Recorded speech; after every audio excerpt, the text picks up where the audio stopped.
Good morning guys! Ayan, nandito na naman po tayo sa kusina ni Chef Eloy at ayan, ready na po yung ating breakfast meal. Oatmeal with strawberry dice. Iniwan natin yung strawberry para mas mamix natin sa ating oatmeal at syempre yung ating ginger tea. Ayan, for today meron pa tayong apple. Ayan, breakfast muna tayo bago tayo magluto ng pan-lunch.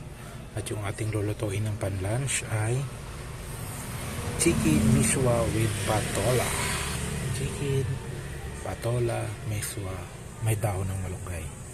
So, yun po yung ating pang-lunch. Thank you for watching guys. See you on my next vlog. Ingat po palagi. And take care always. God bless. Always.